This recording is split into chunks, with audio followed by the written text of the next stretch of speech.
Tomamos asiento. Vamos a continuar con la última mesa redonda de la mañana. Os recordamos que continuamos luego a las 4 de la tarde. La última mesa redonda de la mañana se titula Estrategias democráticas y multidimensionales ante la inseguridad.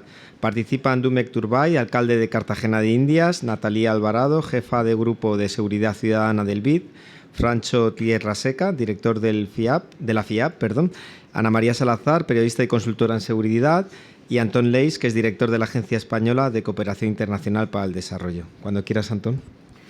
Bueno, muchas gracias. Muchas gracias a la Fundación Carolina, a Erika y a todo el equipo por organizar este debate sobre uno de los temas, probablemente me atrevería a decir, quizás el tema en estos momentos de conversación en nuestra querida América Latina y Caribe, que es un tema, pues una enfermedad que tiene distintos síntomas y que tiene también unas causas. Y yo creo que a lo mejor esta es la parte de la discusión de hoy para hablar de la enfermedad y también a lo mejor de cuáles son sus causas. Y yo creo que tenemos un panel fantástico, distintos observadores de este fenómeno, gente que trabaja sobre el fenómeno, pues desde la calle, como comentábamos antes, a agencias, también desde el mundo periodístico, que está contando qué ocurre qué ocurre también con la situación de inseguridad.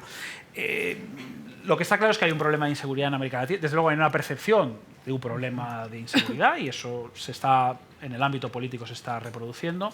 A nosotros, yo he olvidado presentarme, disculpen, Antón Leis, director de la Agencia Española de Cooperación, y como agencia de cooperación uno se preguntaría qué hace un director de una agencia de cooperación hablando de seguridad. Bueno, nos preocupa por muchas razones, porque esta situación de inseguridad está teniendo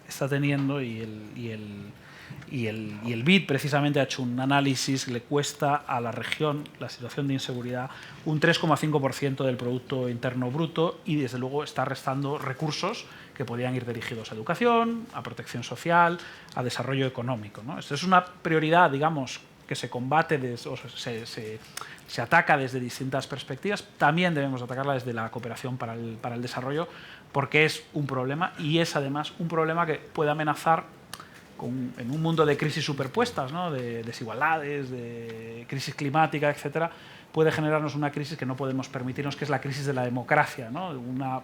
Digamos que la gente, en un contexto, en fin, tenemos unas elecciones en Francia en este sentido, donde esta cuestión está muy presente, pues que la falta de respuestas por parte de las instituciones o de respuestas necesarias genere esa crisis o profundice en esa crisis o ese cuestionamiento de los sistemas democráticos. Lo que está claro es que en América Latina hay una percepción de que esto es un problema y los datos también pues, nos sugieren que es un problema y que además, comparado con otras regiones del mundo, hay un papel muy importante del crimen organizado. Es decir, que no es una situación únicamente de violencia, vamos a decir así, una que nos preocupa mucho a nosotros como cooperación feminista que somos y que trabajamos en todos los países, de violencia contra las mujeres, por supuesto es un problema en América Latina, pero que hay un problema muy específico de crimen organizado. Y es lo que me gustaría también plantearle a los panelistas también, las causas de esto, ¿no? ¿Cómo nos encontramos con esto? Y desde la cooperación lo más intuitivo es decir, bueno, las desigualdades, la pobreza, etcétera, desde luego, pero uno ve países y regiones que tienen niveles de pobreza mayores, desigualdades en algunos casos también mayores y, sin embargo, tasas de violencia menores. O sea, eso nos tiene que llevar a pensar que hay otras situaciones. Quizás la debilidad institucional, en fin, los problemas de integridad, de corrupción, la falta de políticas integrales o de prevención, la violencia política que también exista. Nosotros hemos lanzado hace algo más de un año un programa de democracia que busca precisamente, y trabajamos con la Fundación Carolina en ello, distintas cosas, proteger a periodistas, proteger a defensores de derechos humanos, establecer diálogos, pero hay algo ahí que también ocurre. La violencia social, y también me refería a ese tema de la violencia que se produce en las casas, ¿no? Muchas veces contra las mujeres, o la violencia contra determinados colectivos. En fin, lo que quería decir, esto es una percepción, pero es un problema. Y tenemos unos panelistas fantásticos para discutir sobre ello de distintos ángulos. Y a mí me gustaría empezar por el alcalde de Cartagena de Indias, que tiene la gran suerte de dirigir una de las ciudades más bellas, iba a decir del continente, pero creo que probablemente del mundo, alcalde, pero que usted sabe bien tiene muchos desafíos, incluido un desafío de seguridad. Y quiero empezar por él porque es bueno para este debate tener una perspectiva desde las calles, ¿no? Sí. Cartagena es una ciudad, pues eso, muy bella, con un gran, no diría ya potencial, un gran volumen turístico, pero la cuestión de la inseguridad en Colombia es una de las ciudades que tiene un mayor desafío en los temas de seguridad y me gustaría saber, alcalde, cómo ve usted esta cuestión de la seguridad en general, pero la reflexión que puede hacer, que escuche de sus vecinos y de la gente que le ha elegido a usted para intentar resolver este problema. Sí, muchas gracias, Antón, a la Fundación Carolina, al doctor Fernando Carrillo. Muchas gracias por esta invitación. Sentado, escuchando al lado del presidente Santos el anterior panel, pues la gran mayoría de las conclusiones no me gustaron. Un poco porque como tú lo dices, estoy en la calle y termino entendiendo que en Colombia hay un gran problema frente al tema de seguridad ciudadana. Y Cartagena de Indias, que tiene esa belleza, esa personalidad que todo el mundo reconoce, pues tiene una bendición que se convierte en un castigo, por ejemplo, para ya precisar qué es lo que nos está pasando y por qué, que es una ciudad-puerto, ¿verdad? Es la ciudad que tiene los mejores puertos del país y de alguna manera el hecho de ser ciudad-puerto, pues que nos fortalece en la economía, que nos da un lugar importante en el Producto Interno Bruto del país, pues también nos ha sometido a una gran desgracia, ¿no? Y todo tiene que ver con el narcotráfico.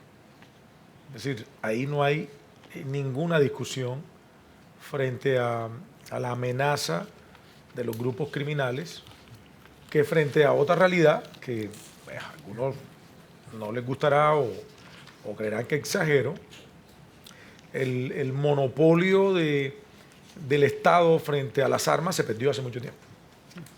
Es decir, el Estado solo prohíbe porte de armas a la gente buena, pero los bandidos, los criminales están duramente armados. Entonces, frente a recuperar la grandeza, que es en lo que andamos, Antón, y la cooperación española tiene gran aporte en nuestra ciudad para ello.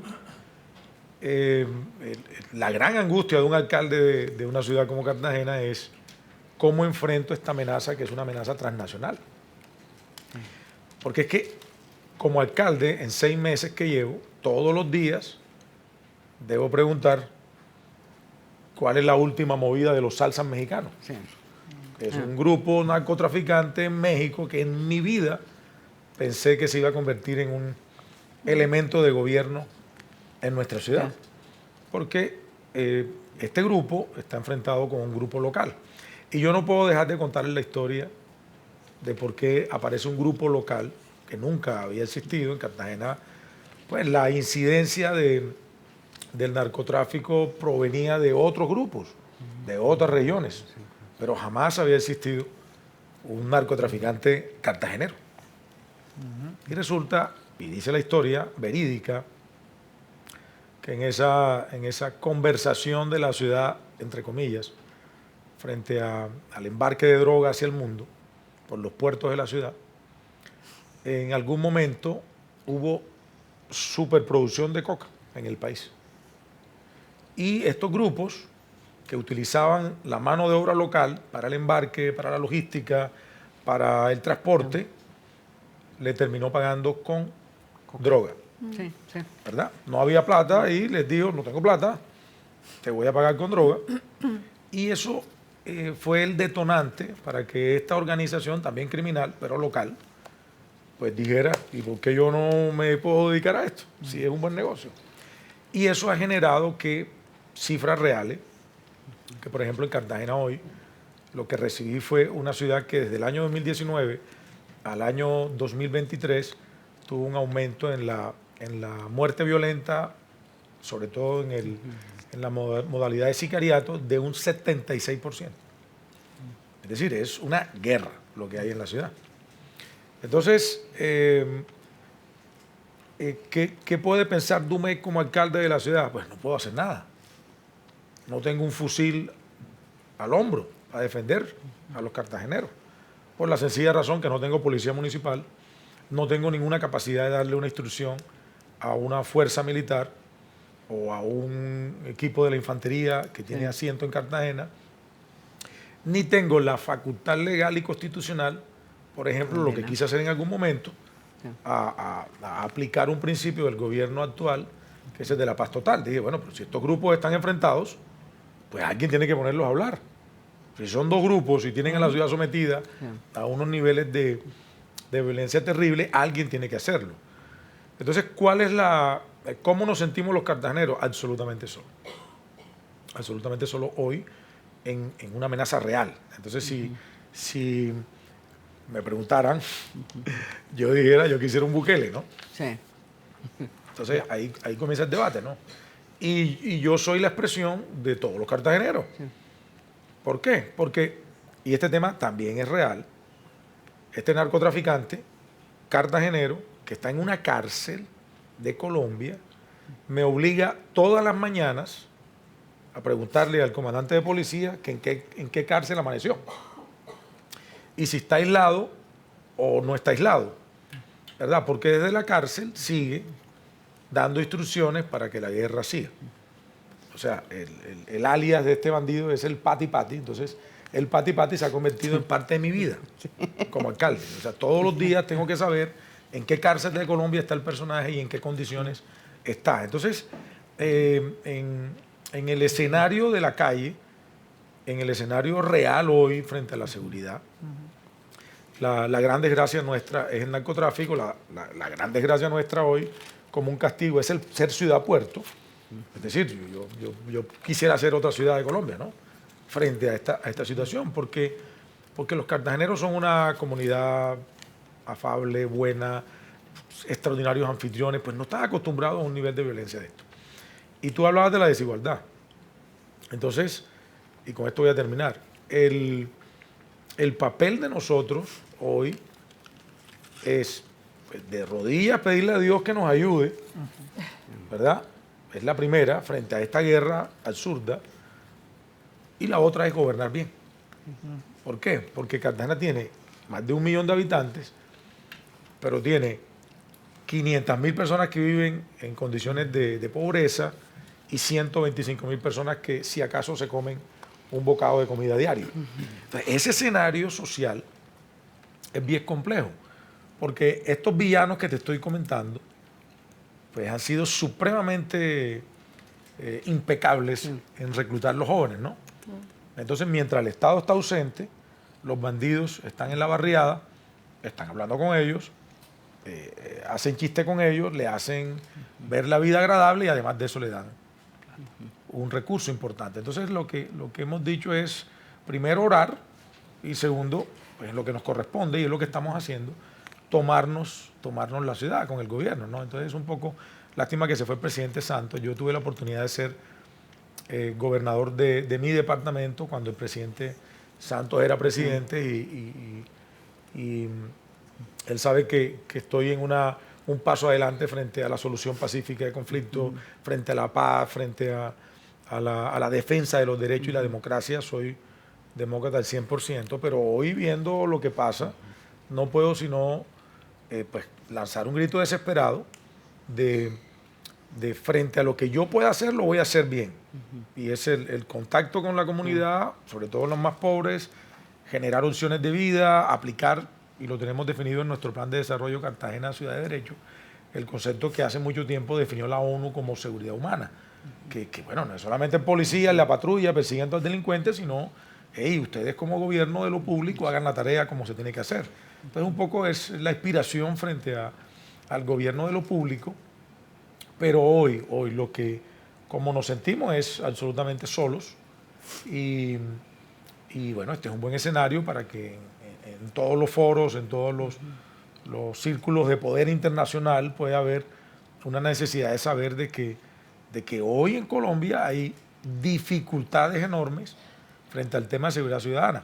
Yo tengo un colega que se hace llamar el Bukele colombiano y yo le decía, pero ¿por qué te gusta que te digan eso? Entonces él me decía, porque es lo que quiere la gente, ¿verdad? Entonces, más allá de que algunos no quieran a Bukele o no les parezca que el modelo Bukele, como decimos en nuestra tierra, es taquillero, ¿verdad? Es un grito desesperado de una ciudadanía que se lleva por delante los derechos y se lleva por delante el debido proceso y las presunciones de inocencia, y lo que pide es un resultado práctico. Y esto es Colombia completa.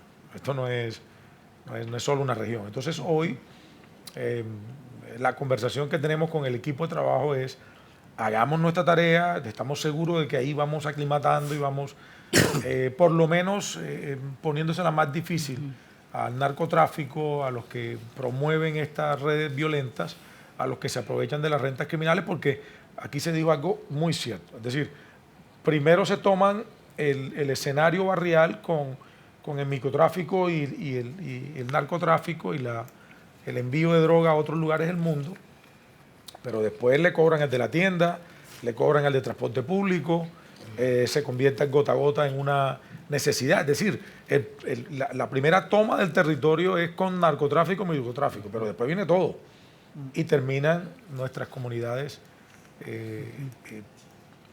fomentando una renta criminal que hace más difícil que podamos resolver este problema con estas bandas criminales. Entonces, la circunstancia hoy es complejísima y lo que necesitamos es ayuda.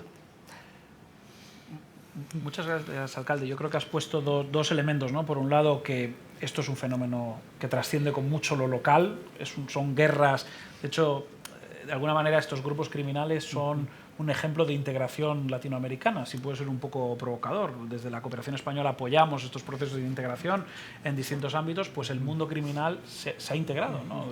Es impresionante realmente ver las conexiones que tienen muchos de ellos, y luego lo que tú mencionabas, la necesidad de responder desde la seguridad ciudadana, que no es una competencia, en el caso de Colombia, de los gobiernos locales, pero también ese gobernar bien, que te cito, ¿no? La importancia de trabajar con las comunidades, porque de ahí salen los soldados de esta guerra, ¿no?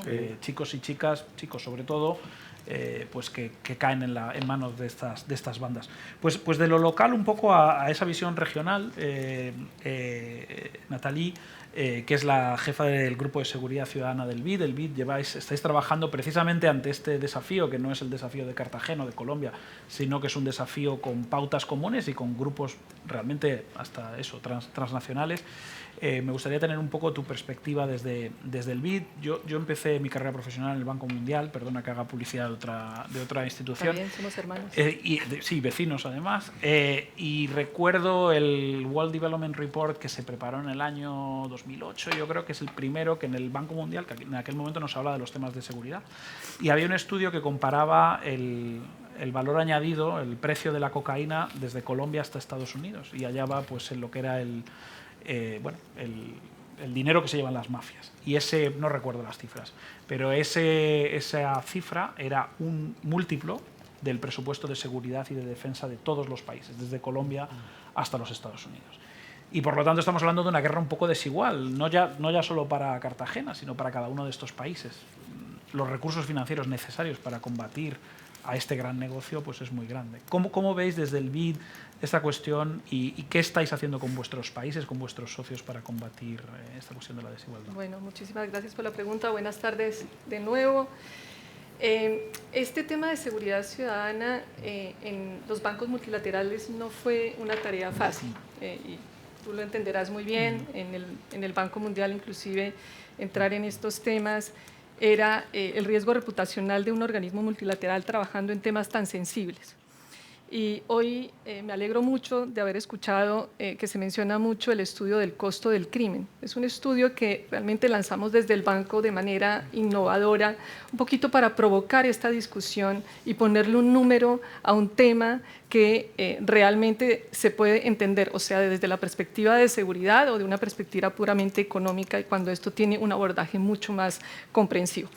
Este estudio, aunque es un dato muy aproximado, básicamente hace un estudio sobre calculando cuáles son más o menos las vidas perdidas o la productividad de un país que se pierde por vidas perdidas o por gente que está en los centros penitenciarios. Por otra parte, los costos que invierten tanto la seguridad, la justicia y los sistemas penitenciarios en tener justamente lidiar con los temas de seguridad, y otros son los costos que son del sector privado para defenderse contra el crimen y la violencia. ¿Qué encontramos?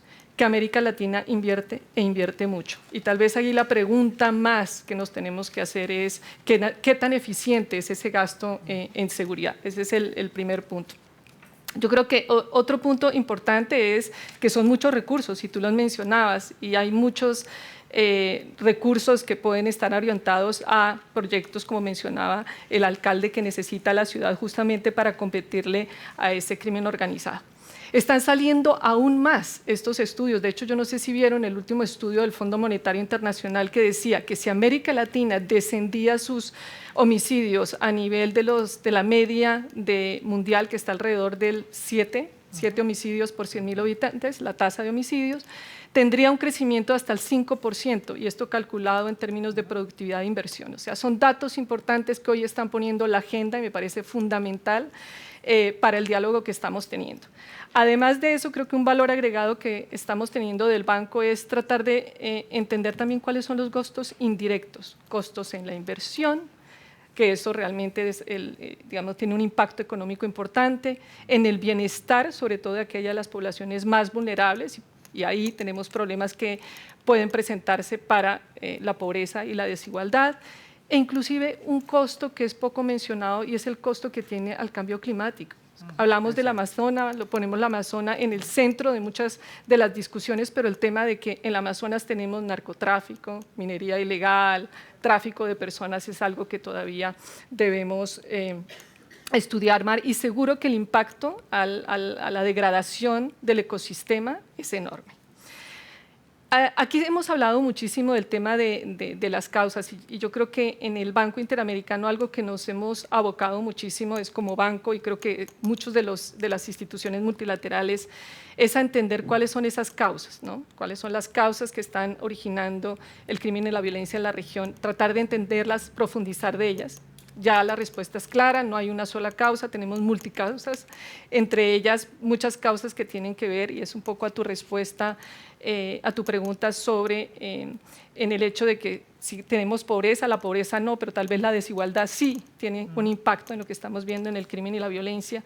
Y en el panel anterior, de hecho creo que fue el presidente Santos que mencionaba la debilidad institucional, y yo creo que ese es un gran diferencial que tenemos en el manejo de crimen en América Latina. No tenemos las instituciones al nivel del problema que tenemos.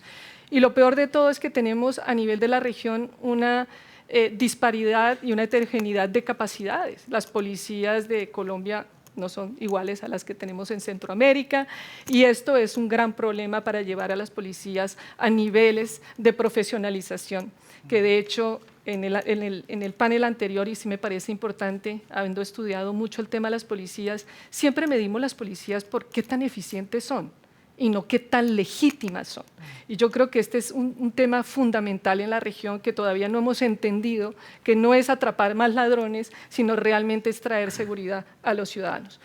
Otro elemento que creo es importante, que hemos aprendido desde el banco, es el tema penitenciario. Este es un tema que políticamente no es atractivo, pero es extremadamente importante, y lo estamos viendo hasta que tuvimos las crisis que tuvimos en América Latina en los centros penitenciarios. ¿Y por qué? Porque son museos, porque no son instituciones realmente de rehabilitación y de reinserción.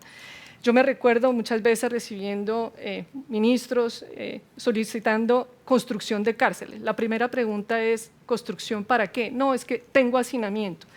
Pero ¿cuál es un hacinamiento si no cambiamos las políticas también penitenciarias y las políticas inclusive de justicias en cuanto a las penas? Porque tenemos unas políticas extremadamente punitivas que están haciendo estos centros penitenciarios dos cosas: un hacinamiento donde no se puede hacer reinserción y rehabilitación, y segundo, que es lo que estamos viendo, la mezcla, justamente por la falta de capacidades de gestión de los centros penitenciarios, en donde tenemos centros de reclutamiento de crimen organizado en las cárceles, y es justamente lo que tenemos hoy. Entonces, me fui un poco en todos estos temas, un poco para contarles que desde el banco nuestro abordaje es muy comprensivo, o sea, la seguridad va más allá que la policía, que apalancamos una parte fundamental de nuestro brazo de cooperación, que es todo el tema en la área social, es lo que en donde el banco lleva más de 60 años trabajando en educación, salud, trabajo, etc. Esta área de seguridad es relativamente nueva, más o menos alrededor de 20 años, pero lo importante es que como institución estamos viendo el tema de seguridad como un tema no únicamente de seguridad, sino una intervención que debe ser transversal a muchas de las políticas que hacemos en el banco.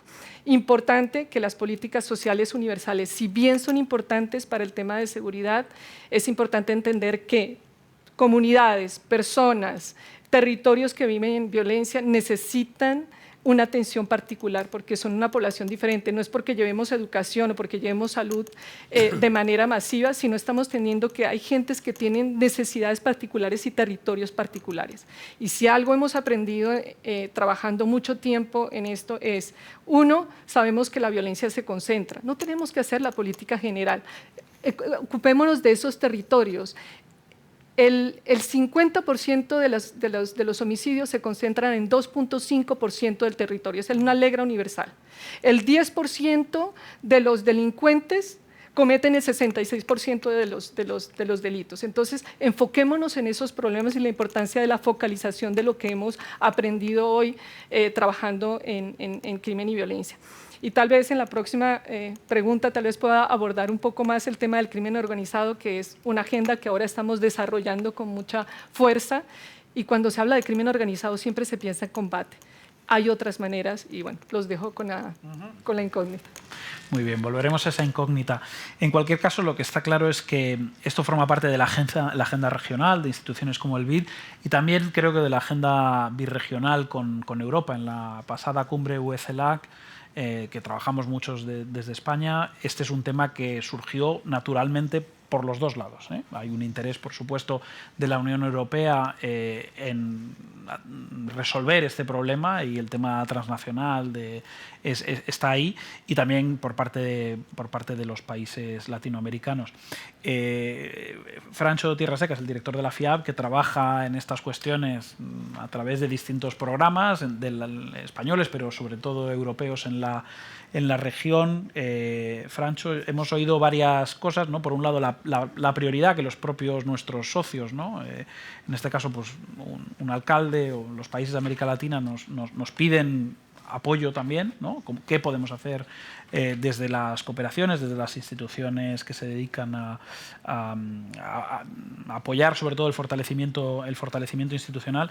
Y luego, ¿cómo podemos atacar la cuestión de seguridad sin perder nuestros valores por el camino, ¿no? Cómo maridar seguridad y derechos humanos, que son una prioridad claramente urgente y emergente, pero el tema de los derechos humanos desde luego es algo a lo que le tenemos mucho cariño, tanto los europeos como los latinoamericanos, ¿no?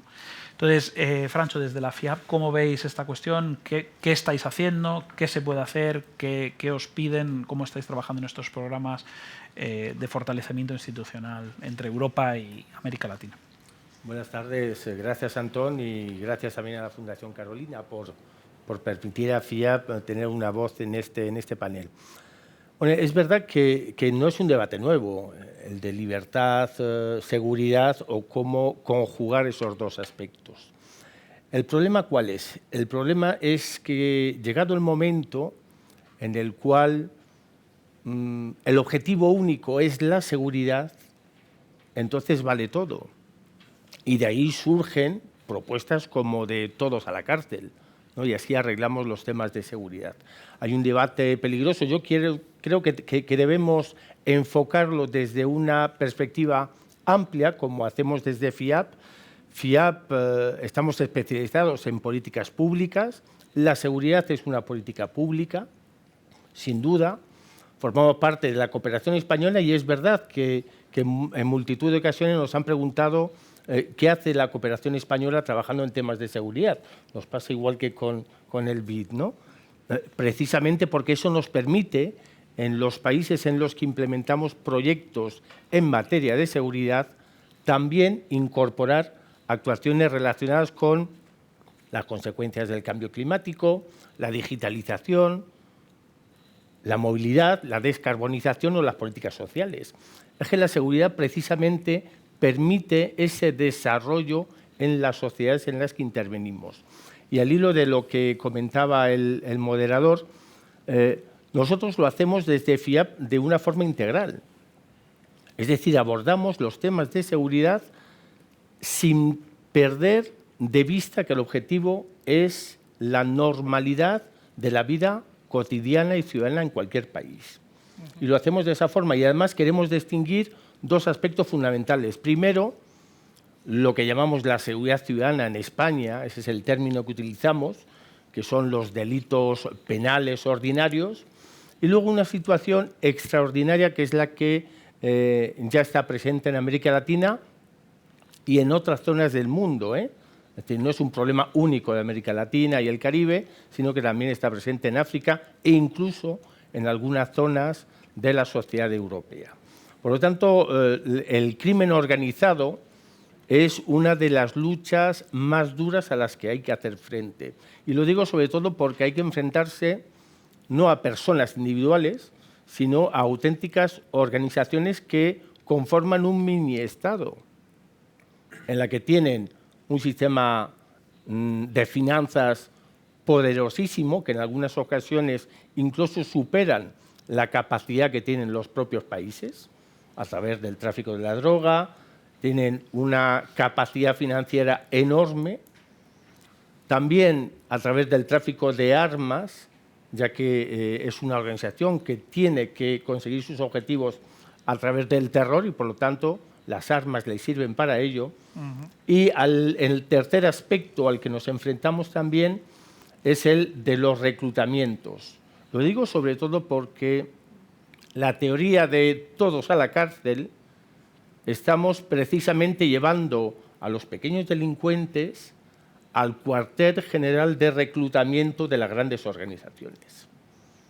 Por eso digo que hay que afrontarlo de forma integral, muy integral, tanto desde la política social, pero separando esos dos ámbitos, del simple ladrón de móviles a quien realmente organiza y pone en jaque al propio Estado, a las Fuerzas Armadas, al sistema policial, etcétera.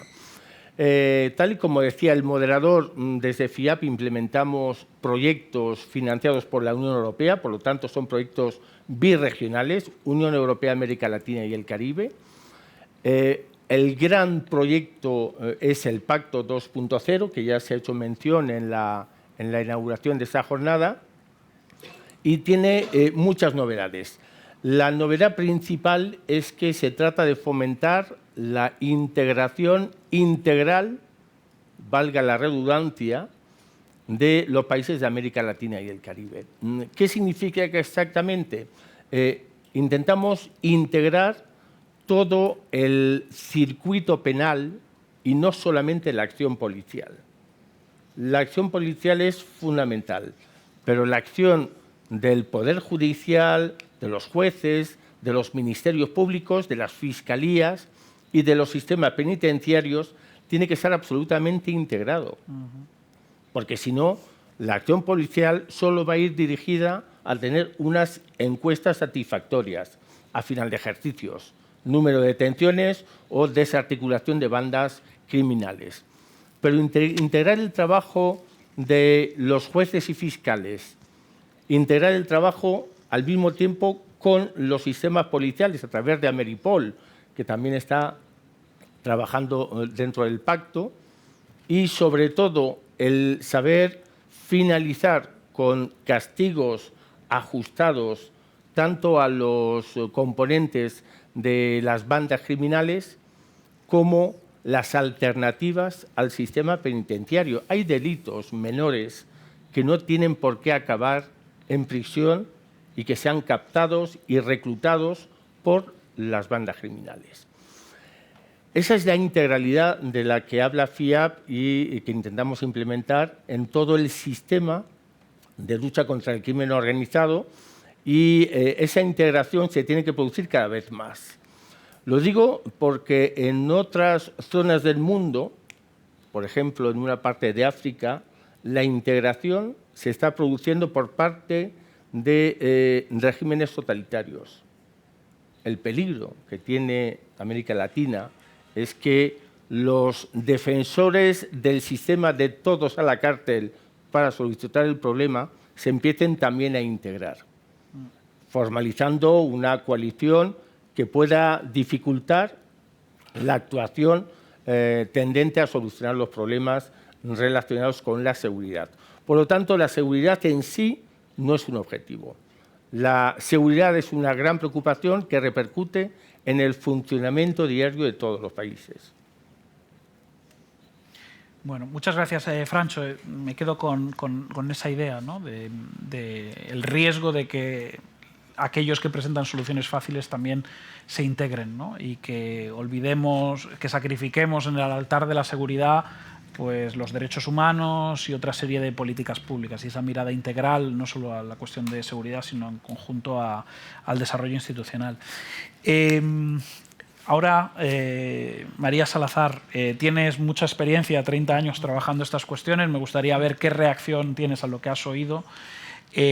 También eres periodista y antes os hablaba de ese programa Democracia que tenemos en la Cooperación Española y cómo queremos trabajar en concreto con periodistas, porque esto es una preocupación, hay que contarlo, la cuestión es cómo contarlo. Muchas veces los periodistas, los profesionales de la información y mucha otra gente son víctimas también de estos grupos y al mismo tiempo pues es importante hablar de estos temas y hacerlo de una manera donde pues no se caigan en la desinformación, en las fake news, y que se aborden estas cuestiones pues no favoreciendo pues la aparición de grandes vendedores de crecepelo que prometen soluciones mágicas a este problema.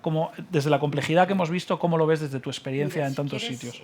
El tema del papel que juega el periodista, el periodismo, lo dejo hacia el final, pero yo te diría de antemano que no nos maten, caray. O sea, el problema fundamental que estamos teniendo en tratar de hablar sobre estos temas es que nos están matando y nos están amenazando.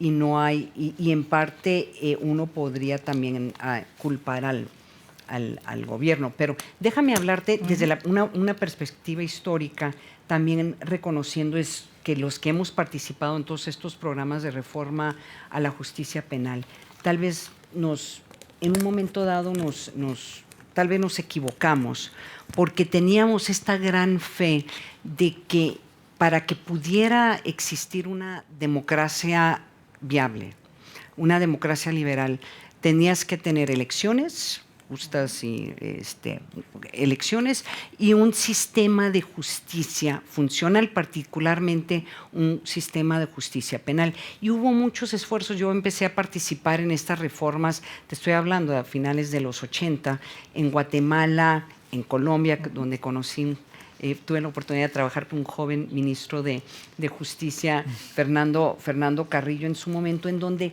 la idea era cómo fortaleces, cómo creas un sistema de justicia penal. En ese momento se estaba debatiendo las reformas constitucionales, en donde te garantizaba que pudieras enfrentar un juicio o que fueras investigado y que se te protegieran tus derechos.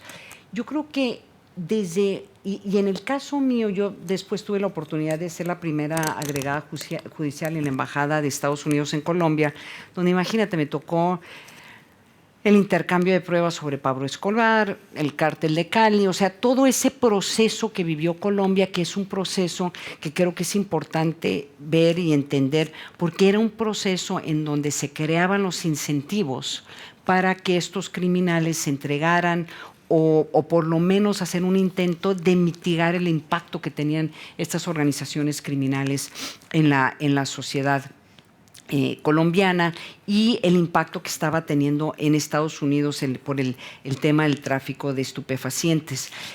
Y después hubo, en parte también de mi experiencia, fueron reformas que se hicieron en el sistema de justicia penal en Guatemala, que era este gran debate. Lo que tenemos que hacer es cambiar de un sistema inquisitivo a un sistema acusatorio, juicios orales, y verdaderamente yo recuerdo esos debates, nosotros pensamos, esto va a solucionar el problema. ¿Por qué?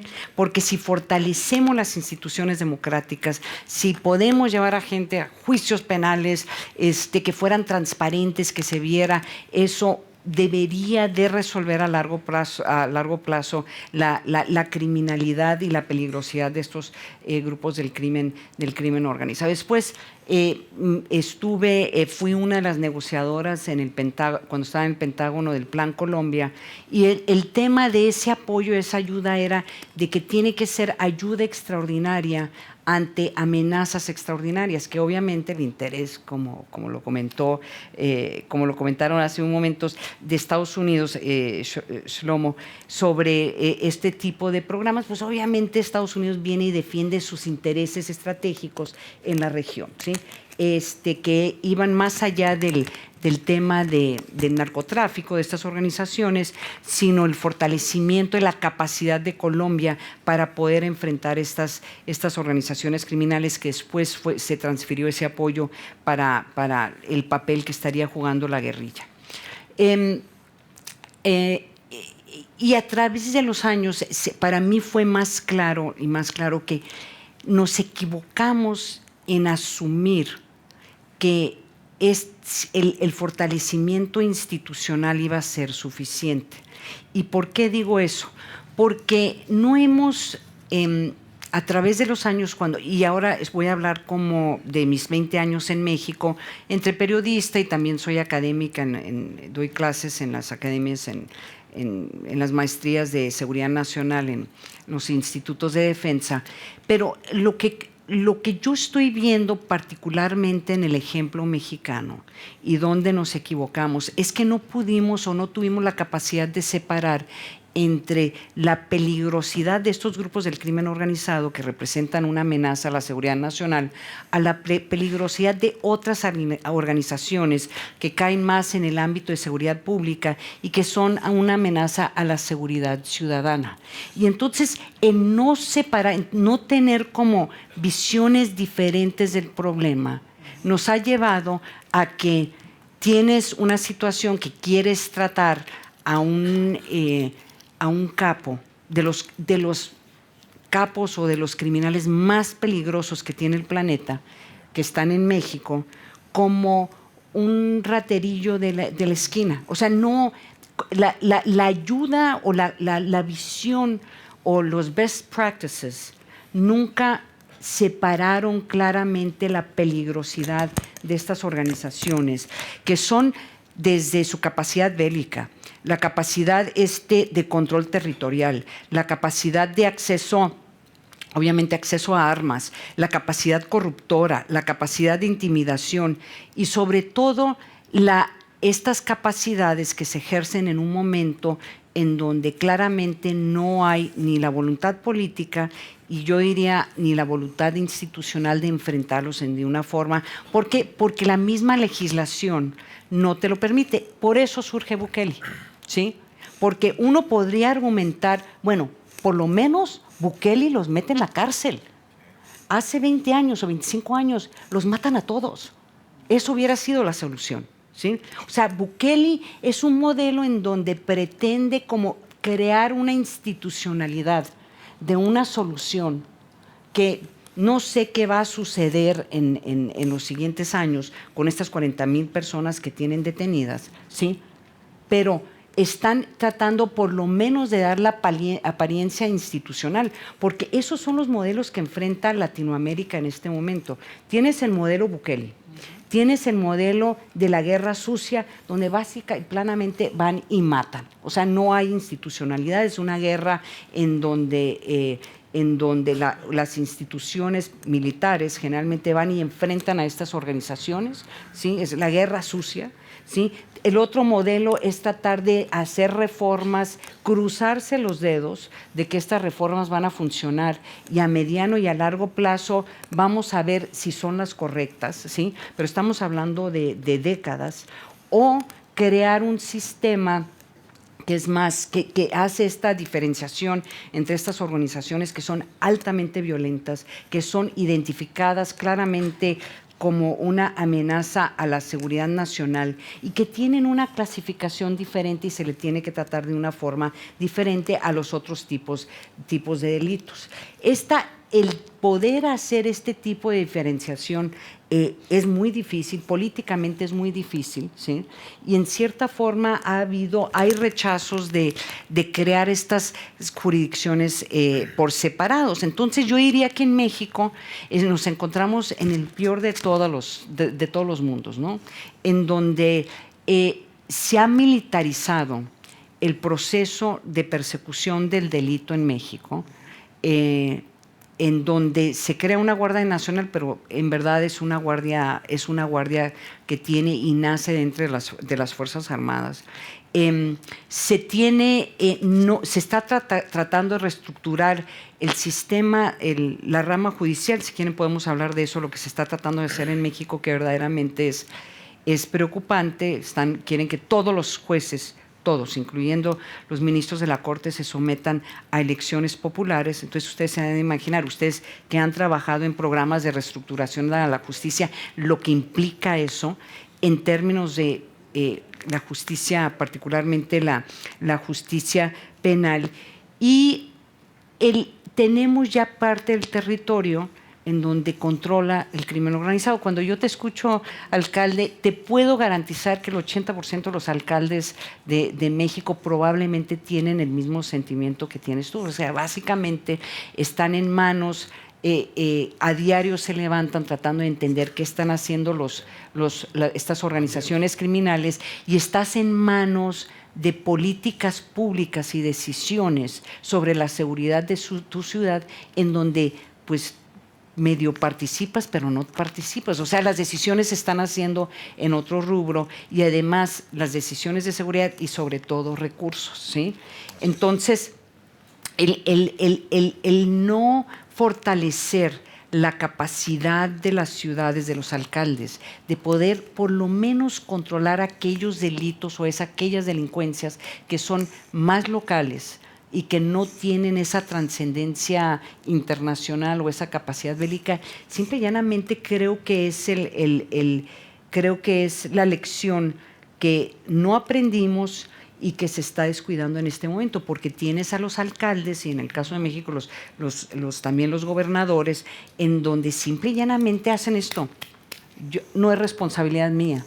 Y la cooperación internacional en una forma muy interesante, y entiendo las razones detrás de eso, porque yo participé e implementé programas de capacitación de policías y de fiscales en su momento, es que se tienen que enfocar en las políticas nacionales, o sea, tienen que trabajar con los gobiernos nacionales, cuando en verdad lo que debería de estar sucediendo es que el brinco se tiene que hacer, y generalmente los gobiernos nacionales no lo permiten, pero es brincar y aterrizar más en los problemas que tienen los alcaldes y que tienen los gobernadores, ¿sí?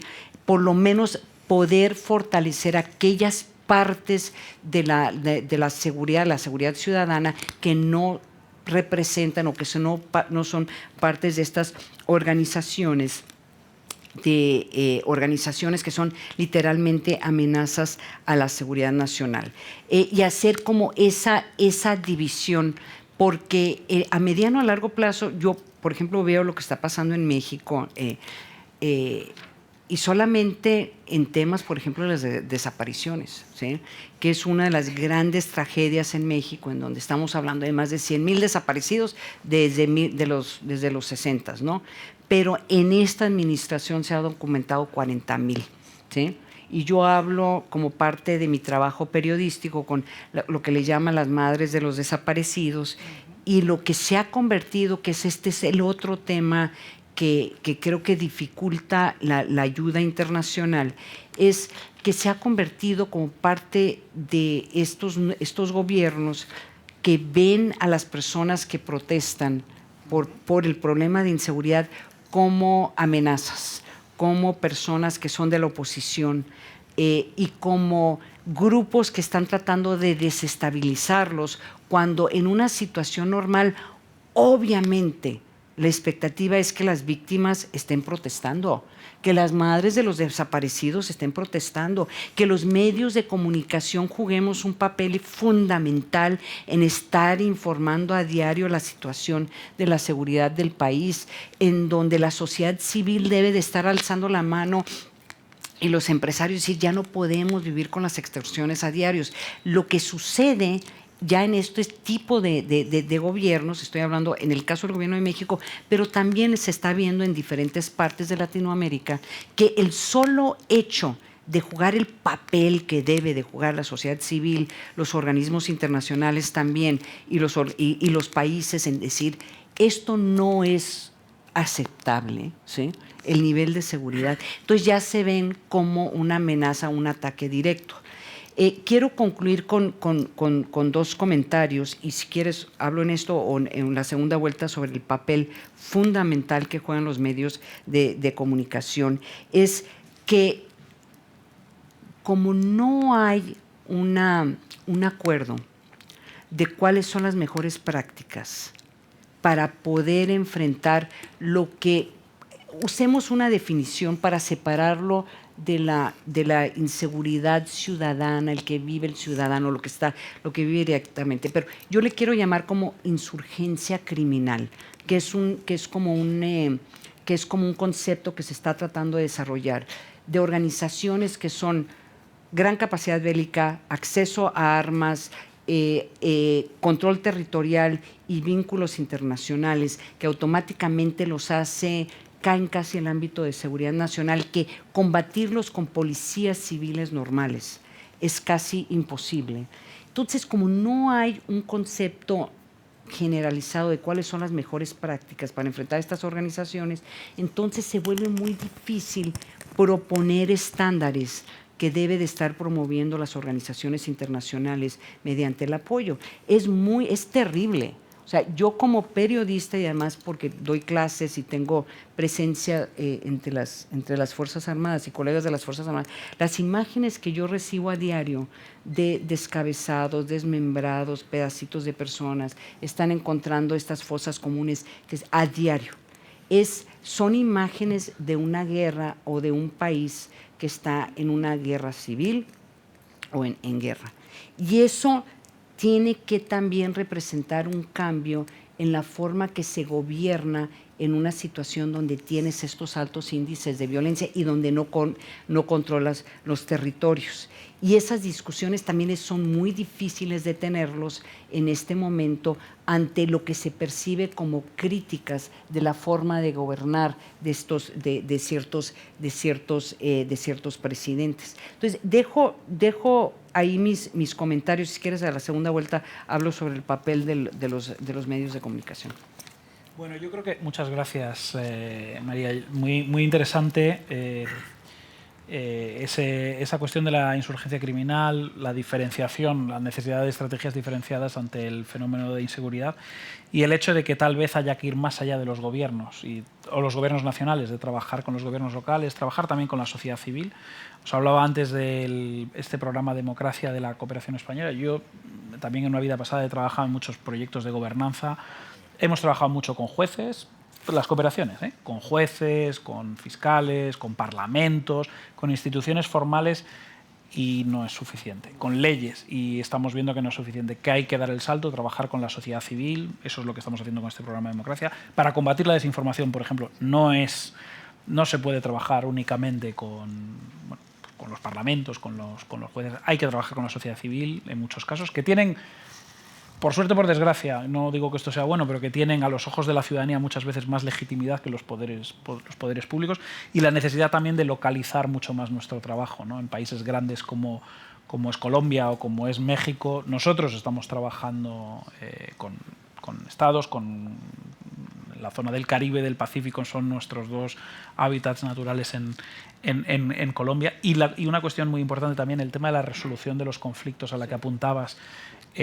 Esta violencia que genera más violencia en muchos casos por grupos criminales desde el Estado, desde el aparato del Estado, que acaba generando víctimas y a su vez pues la violencia genera más violencia. Y ahí hay una línea interesante en la que queremos trabajar más, que son las cuestiones de memoria, de memoria democrática y de búsqueda también de víctimas y desaparecidos. Lo estamos haciendo en México también, que es ese gran país que tiene ese desafío tan importante de tantas personas desaparecidas y que, aparte de ser un drama humano, es motor también de mucha más violencia. Más que haceros una segunda ronda de preguntas, yo creo que ha habido varios hilos que hemos dejado ahí colgando. Uno, Natalia hablaba del tema de los grupos criminales, y yo creo lo hablaba ahora María también. Estos grandes grupos, ¿quiénes son? ¿Cómo se les puede combatir desde todos los ámbitos? El alcalde nos ha dicho que él no puede, que necesita o no puede hacerle frente directamente, pero ¿qué pensáis desde el BID? Y os haría la pregunta a todos los demás. Estos grandes grupos, ¿qué hacemos con ellos, ¿no? Sí, gracias. Yo quisiera enfatizar el tema del rol de los gobiernos locales. Yo creo que atender los temas de seguridad y no entender de que esto es muy local y que las realidades locales son fundamentales, entenderlas para poder abordarlas, pues es realmente desconocer el principio universal de la concentración del crimen.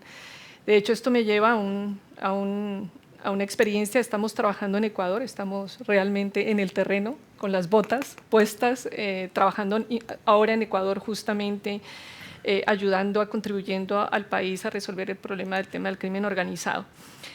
Uno de los grandes desafíos que teníamos, y ahí me compatibilizo mucho con lo que decía el alcalde, esto de políticas locales y políticas nacionales que no se hablan. Ahora, cuando se llega a unas crisis tan importantes como se llegaron o como están en este momento en Ecuador, para darles más o menos un contexto, de los 268 municipios, por decirles así, que tiene Ecuador, la violencia está concentrada en 11. Y dentro de esos 11 hay lugares particulares en donde ese crimen está concentrado mucho más. Entonces yo creo que reconocer eso es fundamental. Creo que el gobierno nacional, en términos de esta dicotomía de control-prevención, hay que hacer de los dos. O sea, y yo retomo las palabras que fueron mencionadas en los anteriores paneles en términos de no pensar la seguridad excluye los derechos humanos. Yo creo que sí se puede hacer seguridad respetando los derechos humanos, haciendo control y prevención.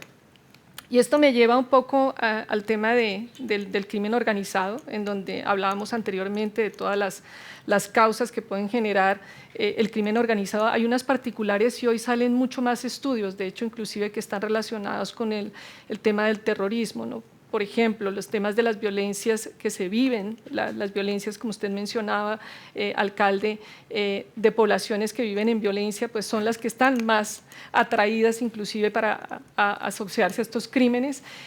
Personas que hayan estado en sistemas penitenciarios también, o sea, hay factores de riesgo que hacen ciertas poblaciones que sean más fácilmente capturables por el crimen organizado. Las situaciones geográficas.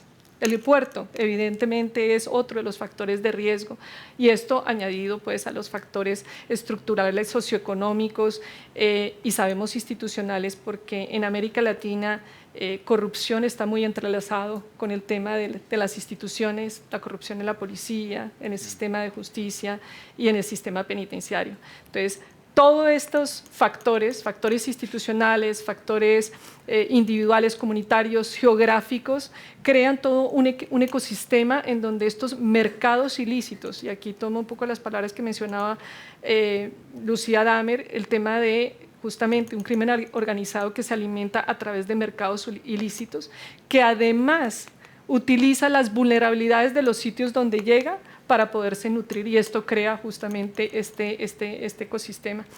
Nosotros en el banco lo estudiamos prácticamente como una firma. Estas organizaciones son firmas que necesitan invertir, que necesitan expandirse para crecer, firmas que necesitan hacer alianzas, ¿no? Los mergers and acquisitions son perfectos para hacerlo, y además usan la influencia política y de comunicación para poder crecer. Entonces, ahí que vemos diferentes puntos de entrada de donde uno, como banco, por ejemplo, podría entrar, porque tenemos que sobrepasarnos al tema de solamente pensar en crimen organizado en los temas de represión. Ahora, ¿cómo lo estamos haciendo? Y muy concretamente, una de las cosas es, y también se mencionó acá, es tratar de entender el crimen organizado más allá del número de homicidios y números de incautaciones. Creo que debemos entender el crimen organizado en términos de impactos. ¿Qué comunidades son las que están más en riesgo al crimen organizado? ¿Cuáles son los impactos que están afectando a estas poblaciones. E incluso tenemos que entender cómo son estas estructuras, qué ingresos tienen, cuáles son los principales mercados que llegan. Y yo creo que a ese nivel territorial que se menciona acá, de la importancia de tenerlo, no lo tenemos. Pues desde el Banco Interamericano estamos pensando, ya comenzando a trabajar en un proyecto justamente para entender el crimen organizado a nivel subnacional, lo cual nos parece fundamental. Los datos administrativos no nos dan, las extorsiones no se denuncian, de hecho tenemos una gran deficiencia de cómo se reportan las extorsiones u otro tipo de delitos. Sabemos que, por ejemplo, unas encuestas que en América Latina se hicieron sobre presencia de crimen organizado fueron unas encuestas muy específicas a poblaciones, porque es difícil decir estamos totalmente controlados por el crimen organizado, o más decir en mi territorio el crimen organizado ejerce control y orden, porque ahí estamos hablando entonces de lo que mencionaba en el anterior panel de la gobernanza criminal. Entonces, allí desde el banco nosotros tenemos como 3 estrategias. Uno es tratar de entender en lo posible a nivel subnacional el crimen organizado. El segundo es disminuir o hacer mucho más costoso la captura laboral que tiene el crimen organizado, es decir, quitarle los empleados, quiénes son, el reclutamiento, y a través del reclutamiento es cómo aumentamos las capacidades de acceso a educación y oportunidades para estas poblaciones. El otro es hacer costoso el crimen organizado para que opere, y cómo lo hacemos a través de la mejora las capacidades especializadas, y aquí viene todo el conjunto de las instituciones, tanto de la policía, fiscalía, las unidades de inteligencia financiera es fundamental para todo el tema del lavado de activos, e inclusive la probidad y la transparencia dentro de lo que es el sistema financiero y el sistema fiscal. Y por último, que no nos debemos olvidar, porque a veces nos olvidamos, es cómo creamos aquellas resiliencias institucionales, y ahí es todos los sistemas de control interno de las instituciones que están más vulnerables a la corrupción por parte del crimen organizado, inclusive a la cooptación. Otro tiene que ver, por supuesto, con las resiliencias que tienen que ver también con las comunidades que están más impactadas, porque definitivamente en tema de crimen la desigualdad y la inequidad también se manifiesta. Muchas gracias. Alcalde, nos decías que no estabas muy de acuerdo con alguno de los paneles anteriores. No sé si las cosas que van saliendo en este panel estás más de acuerdo, esa necesidad de muy multidimensional, ¿no? De poner muchas políticas públicas, no solo estrictamente las de seguridad ciudadana, a la obra, ¿no? ¿Cómo lo ves? Bueno, encontré ya una voz de aliento, que es la de Ana María, entendiendo la realidad que tenemos como gobiernos locales. Y creo que Natalie lo ha planteado muy bien, y si está en Ecuador, pues hoy Ecuador tiene una situación bien compleja, derivada de toda la organización criminal que se instaló en Ecuador, y que hoy tiene Ecuador pues en una circunstancia difícil. Con Francho, pues tengo que decirte que me gustó mucho el hecho de, bueno, es como una crítica que hiciste a tener todos los bandidos juntos, porque si se junta el ratero minúsculo con el gran jefe criminal, pues lo que le estamos haciendo es entregándoselo a que fortalezca sus redes, ¿no? Sí. Entonces, no, de acuerdo. Yo quiero decirles que lo que más me preocupa es que la confianza ciudadana está erosionada, muy erosionada. Ejemplo, hace algunos días, o más bien digo, cuando a ti te dicen que el bandido está en la cárcel de máxima seguridad, tú dices, salió del sistema, ¿no? Salió del juego. Entonces, en Colombia hace algunos días apareció en la cárcel de máxima seguridad, apareció en redes sociales un video de los peores bandidos del país, vestidos de ropa de diseñador europeo, original, en una bacanal escandalosa, consumiendo droga, mujeres. Entonces, cuando ya el ciudadano ve la cárcel de máxima seguridad sometida al imperio de los bandidos, se acabó todo. Sí, ya el esfuerzo de policía, el esfuerzo de la fiscalía, el esfuerzo y la exposición inclusive física de un funcionario judicial para condenar a un bandido de esto, y en un video de 30 segundos, pues la disposición de todos frente a lo que pueda pasar o mejorar se acabó, quedó destruida. Eso pasó hace 8 días. Eso no es un cuento mío, es lo que nos tocó vivir. Y cuando Ana María hablaba, por ejemplo, frente al tema de los medios o de las redes sociales, en esa confianza erosionada, pues los descabezados y los sicariatos están en todas las redes sociales. Están todos. Al momento de la comisión del delito. Es decir, la ciudadanía está observando cómo, de manera brutal, fría, un sicario joven pues le quita la vida a alguien. Y eso nos lleva a otro escenario que es el que deben comenzar a tener los investigadores sociales como prioridad, es que, por ejemplo, se ha comenzado a justificar el crimen, ¿verdad? Asesinaron a una persona, pertenecía a un grupo criminal antagonista. Entonces ya, lo mataron y lo asesinaron y no, eso tiene una justificación, era un bandido, ¿verdad? Entonces, mira por dónde vamos, es decir, la cero confianza, abandono del Estado Mayor. Escuché ahora en el panel anterior algo que era absolutamente demoledor, ¿no? Si le entregas una bolsa de armas a unas personas que no están en el concepto criminal, de pronto esas armas nunca se usarán, quedarán ahí en la caja fuerte, guardada. Es real, pero si el arma está en las redes de rentas criminales, es más complejo. Y te tengo otro ingrediente, ¿no? Es decir, el de las redes sociales es desastroso. O sea, entonces no se puede, o sea, todo se tiene que publicar. ¿Por qué publican eso? No debería publicarse una comisión de un delito de esa manera. Y, por ejemplo, en Cartagena, en el análisis que hicimos de a qué nos enfrentamos, por ejemplo, en el tema de trata de personas, que involucra normalmente niños, niñas, adolescentes, jóvenes, lo primero que nos dijeron, como no te metas en eso, son redes de trata de personas de criminales europeos. No voy a hablar de países, no me interesa hablar de países. Entonces, la decisión que tomamos, un poquito como entrando en qué estás haciendo, en lo que puedo hacer, es desestimular un turismo que no nos interesa. O sea, nos interesa un turismo sostenible, un turismo religioso, un turismo deportivo de alta envergadura, un turismo que estudie el patrimonio.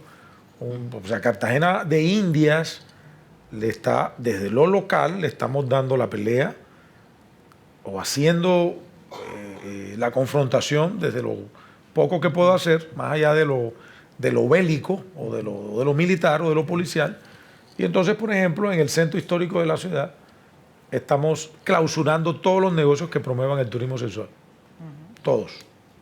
Cartagena tiene una llegada también de turistas de otros países diario que van por drogas, sexo, desorden y rumba. Entonces, más allá de la conversación con los generadores de empleo, de ingresos, de ese tipo de actividad, pues nosotros no queremos eso para la ciudad. Es decir, ese no es el turista que quiero para Cartagena, porque ese ayuda a fortalecer las rentas criminales de todas estas organizaciones. Entonces, hoy más allá de orar, de la oración, pues hay unas acciones puntuales. La conversación con la Fiscalía es diaria y preguntarle qué necesitas. La conversación con los jueces dentro de lo que los jueces se dejan conversar. Yo soy político. Yo soy político, pero soy vanidoso como político y quiero que haya resultados. Yo quiero que la ciudadanía sienta resultados. Antes de venir a este viaje, tuve una conversación un poco ácida con el secretario del Interior, porque el secretario del Interior nuestro, el mes de junio fue un muy buen mes frente al tema criminal violento para la ciudad. Entonces, pero él lo comunica, pero la gente no lo recibe igual, porque es un problema de percepción. Claro. Es decir, no es reducir los homicidios a un número y una estadística, es lo que siente la gente. Hay buen alumbrado público, hay espacios de vida, hay espacios de integración, el gobierno se ve en las calles, estamos haciendo acupuntura humana en las zonas más violentas. Eso es lo que la gente quiere ver. Y eso es cuestión de tiempo. Nosotros apenas llevamos 6 meses. Nos falta tiempo, mucho tiempo para consolidar una sensación de que las cosas pueden ir mejorando. Pero lo que se viene, y es lo que vamos a plantear los alcaldes de Colombia, le comentaba al doctor Carrillo que hubo una muy buena noticia ayer. No sé si buena noticia para él, pero para nosotros como alcalde, que acaban de designar un ministro del Interior que es una persona que entiende el país, que cree en la descentralización, que cree en el fortalecimiento del poder local, que cree que los alcaldes necesitan, o los gobernadores necesitan más respaldo. Entonces, cuando vi ese nombramiento acá en España ayer, dije, es una luz, o sea, es una gran expectativa que, fíjate, no quería hablar como de ideologías o de forma de ver el gobierno, pero ahí hay un mensaje positivo para nosotros y nosotros vamos a plantear unas acciones que de manera urgente tienen que implementarse para que el poder local también ayude, porque al final somos un todo. Si unimos la gestión pública desde la región con lo que puede hacer un gobierno nacional, pues la gestión termina siendo más provechosa para la comunidad, ¿no? Para los ciudadanos, que es lo que nos interesa a nosotros como dirigentes o como políticos o como vanidosos del poder, por así decirlo, ¿no? O sea, nosotros queremos que la ciudad le vaya bien, que haya empleo, que haya prosperidad, que haya una comunidad feliz. Sí. Pero hoy el gran responsable de que eso no sea así es el crimen organizado. Es decir, a eso nos enfrentamos. Es decir, colegios vamos a construir, vías vamos a construir, parques vamos a construir, nuevos hospitales aparecerán, empleo para las clases menos favorecidas será, la lucha frontal contra el hambre también. Pero si al final estos personajes siguen ejerciendo un poder territorial y una ascendencia sobre lo que pasa en la ciudad, pues no va a pasar nada. Entonces ahí es donde tenemos que dar ese siguiente paso y nosotros, pues yo desde mi verdad local, desde el concepto de verdad verdadera, pues lo que creo es que la lucha sería, no en Colombia, sino en todos los países, sería más importante si la ciudadanía lo puede sentir. No, veo que no son hinchas de Bukele, pero por eso Bukele tiene hinchas, Sí. ¿verdad? Por eso Bukele tiene trascendencia, ¿verdad? O sea, el tema no es menor. O sea, si tú en Colombia, en un barrio de Cartagena, escuchas a la gente hablando de Bukele, es porque algo está pasando con lo que hace y de alguna manera lo están comunicando bien, ¿verdad? Bueno, muchas gracias, alcalde. Todos estos temas de seguridad ciudadana al final se concentran sobre espacios físicos, que son las ciudades, ¿no? Y es interesante que menciones otras políticas públicas como el tema del turismo sostenible. Nosotros sabes que te tenemos como alcalde y además el Centro de Formación de la Cooperación Española está en el centro histórico tan bonito de Cartagena, y la importancia de tener espacios, ciudades vivibles, ¿no? Sí. Porque las ciudades que no son vivibles se convierten pues en territorio para que sean tomados por el crimen, ¿no? Y en este caso pues otras actividades ilícitas tan abyectas también como la trata de personas. Francho, no sé si quieres añadir alguna cosa. Olvidé al presentarte mencionar que tú has sido delegado del gobierno y subdelegado del gobierno, que para los que no son españoles saben que son entidades territoriales, son los responsables de las fuerzas y cuerpos de seguridad del Estado en los territorios. No sé si desde esa experiencia o de lo que has oído quieres añadir también, o del trabajo de la FIAP, alguna cosa. Sí, gracias, Antón, también por ese comentario, porque al hilo de lo que comentaba el alcalde de Cartagena de Indias, es verdad que en España tampoco los alcaldes y las alcaldesas tienen competencias en materia de seguridad, pero sí participan en la coordinación. Es decir, sí existe una fortaleza institucional desde el ministerio encargado de la gobernación del interior y los propios ayuntamientos, tengan policías municipales o no las tengan. Pero es verdad que los ayuntamientos son quienes conocen los detalles más próximos de las problemáticas en materia de seguridad. Y son los que se reúnen e indican, aunque no puedan dar instrucciones a los cuerpos policiales para que actúen. Yo creo que eso es importante. Además, desde FIAP, como trabajamos las políticas públicas, esos son aspectos que también nos gustaría trabajar, ¿no? Porque hasta ahora hemos trabajado más en el ámbito de la administración del Estado, como tal, del Estado de España, y ahora incorporamos a los gobiernos regionales y locales, ¿no? Yo creo que esas alianzas fortalecen también las instituciones. Lo digo porque el crimen organizado forja alianzas y parece que las instituciones las forjamos a la defensiva, vamos después, porque sabemos que ellos ya están en contacto. Antes mencionabas el aspecto de la problemática territorial de los puertos y evidentemente hay ya proyectos en marcha para fortalecer alianzas entre América Latina y la Unión Europea en materia de puertos, porque es fundamental, no solamente por actuar en América Latina, sino porque también Europa lo necesita. Es decir, es una cooperación de igual a igual en la que todos sacamos ventajas. Eso es lo importante. Y antes, cuando yo hablaba de separar, sobre todo, pues los delincuentes más habituales o de delitos mucho más comunes, como son robos, hurtos, tráfico de drogas, menudeo, etcétera, del crimen organizado, con el crimen organizado lo que sí está claro es que hay que atacarlo por todos los frentes. Y uno de los frentes importantes, porque antes yo cuando hablaba de políticas integrales contra el crimen organizado, mencionaba el Pacto, que es uno de los grandes proyectos de la Unión Europea en América Latina, pero también está COPOLAT.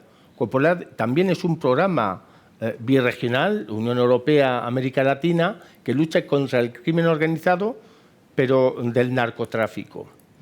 No basta con detener a los integrantes del crimen organizado relacionado con el narcotráfico y encarcelarlo. Porque hay un frente importantísimo, que es además el que mencionabas. Desde la propia cárcel, los dirigentes lo que hacen es seguir gestionando el negocio ilegal, ¿no? Uno de los aspectos fundamentales de COPOLAT es el intercambio de experiencia para luchar contra el blanqueo de capitales con el fin de cortarles el suministro que les da fortaleza, que es el dinero. El dinero es capaz de corromper, pero también es capaz de comprar servicios, de comprar armas, de seguir estando presente en el territorio. Entonces es importante actuar en todos los sentidos. Yo entiendo que algunas de las medidas estrella de las que se habla en América Latina contra el crimen organizado, que es el construir macrocárceles y encerrar a todo el mundo, pues evidentemente ante la desesperación tiene pues calado social y la gente habla de ello.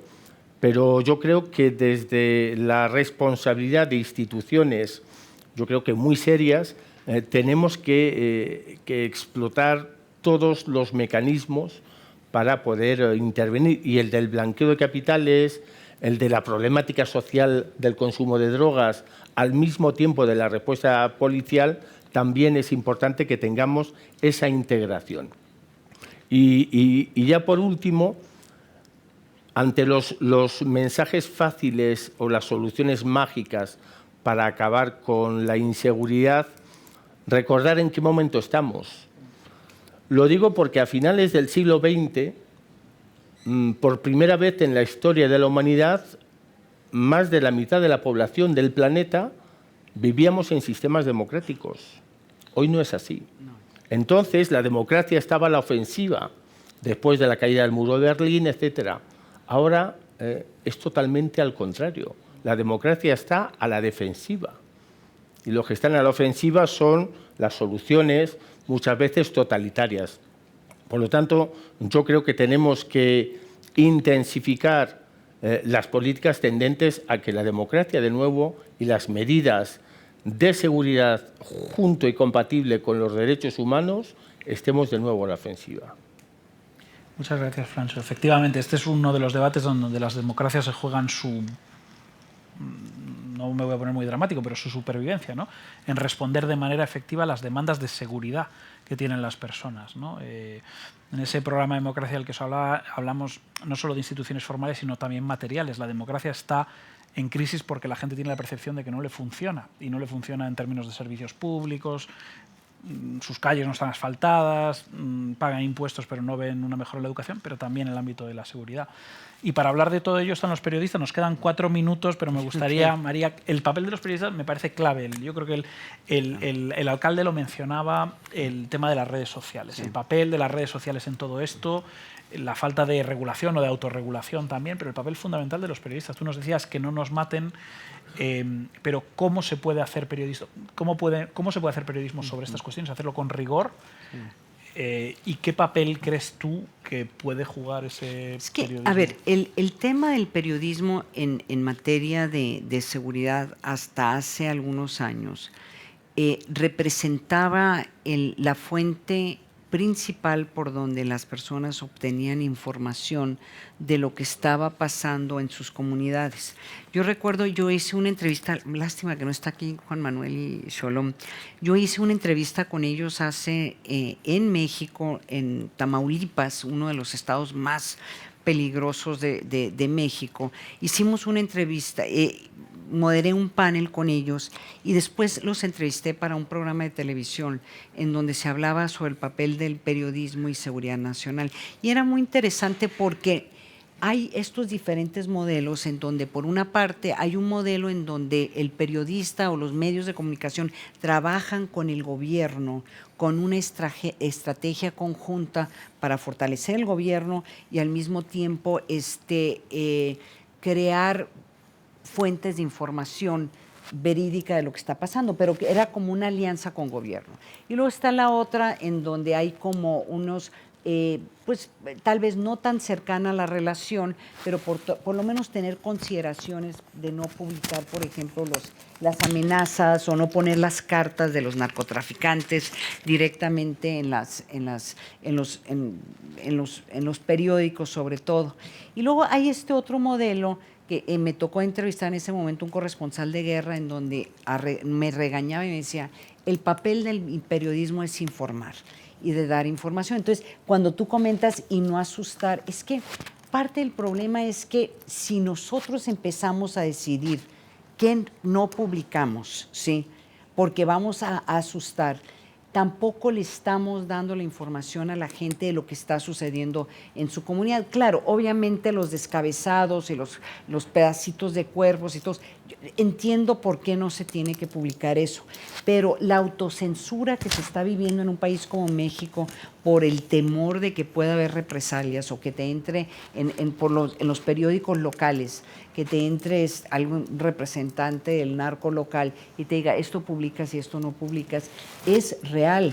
Entonces, esa realidad, yo soy de la idea de que tenemos que encontrar una forma de publicar con números y con datos contundentes de cuántos asesinatos hay a diario, cuántos desaparecidos hay a diario, qué es lo que está pasando, dónde están los focos rojos. Ahora, los que más se enojan con nosotros cuando hacemos eso son los políticos y sobre los gobernantes. ¿Por qué?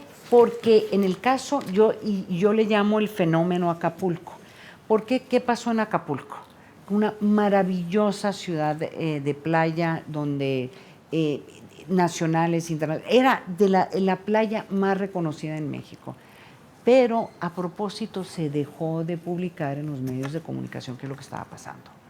Y era entre los empresarios, porque la mala imagen, entre tratar de convencer a la Embajada de Estados Unidos que no sacara su famoso warning para los turistas o para los estadounidenses, y entre que el mismo gobierno pues sabía lo que representaba los ingresos del turismo de la ciudad de Acapulco. Acapulco es un infierno en este momento, controlado por el crimen organizado, muchas dificultades de tratar de retomar control territorial, gobiernos terribles, que esa es la otra parte, otro aspecto muy importante de lo que ha sucedido en Latinoamérica, muy malos gobiernos que se reflejan, pues muchas incapacidades de poder enfrentar a estas organizaciones criminales, pero el problema ha sido que uno en poner en blanco y negro o en redes sociales o en nuestros medios qué es lo que está pasando en el país, pues el golpeteo del gobierno es brutal.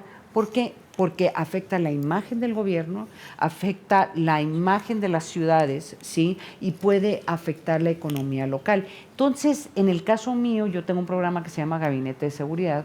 Ese es constante las llamadas, digo, es que pues una nota roja. Sí, pero es la realidad del país, o sea, no podemos esconderlo, ¿sí? Y el solo hecho de publicar los datos se vuelve una crítica del gobierno. Yo siento que el papel del periodismo nacional e internacional es publicar números, datos duros y las historias de las personas que están sufriendo de esta violencia. Y ya la crítica a las capacidades de los gobiernos seguramente van a venir de las editoriales y de los analistas, pero de poder publicar se vuelve en un país como México pues casi es una responsabilidad, pero sobre todo una bendición, porque a nivel local, en donde fuimos nosotros a esta conferencia con Juan Manuel y Sholom, si tú lees los portales informativos del estado de Tamaulipas, pues piensas que vives en Suiza, porque no pasa nada. O sea, nadie, o sea, del crimen, ¿cuál crimen organizado? Los que pueden publicar este tipo de información todavía con cierta seguridad somos los medios nacionales y los medios internacionales. Y ahí es el papel fundamental de los medios nacionales y de los internacionales de hacer público este tipo de crisis de violencia. Te cuento que en el comité estratégico nuestro siempre tenemos de referencia que no nos pase lo que le pasó a Acapulco. Fíjate. Es decir, tú me dijiste eso y dije, por Dios. Sí. Es decir, la historia de Acapulco es el espejo donde hemos visto los errores de una ciudad turística, porque somos una ciudad turística, y que llevaron a que se convierta hoy en un infierno. Tal y cual Acapulco es nuestro espejo. A que no lleguemos allá, para que vea ese riesgo que tenemos hoy. Es un riesgo real. Pues muchas gracias, alcalde, muchas gracias a todos. Hemos llegado al final. Gracias. Y creo, me parece que los panelistas se merecen un aplauso porque hemos hablado de estrategias democráticas y multidimensionales y yo creo que ha quedado claro que esto es un fenómeno muy complejo que necesita esas dimensiones y aproximaciones también desde los valores democráticos. Así que aquí lo dejamos. Muchas gracias, Antón. Muchas gracias a todos y a todas. Solo por informar que estáis todos y todas invitadas al almuerzo. El equipo de la Fundación Carolina irá dando las indicaciones. Muchas gracias. Volvemos a las 4.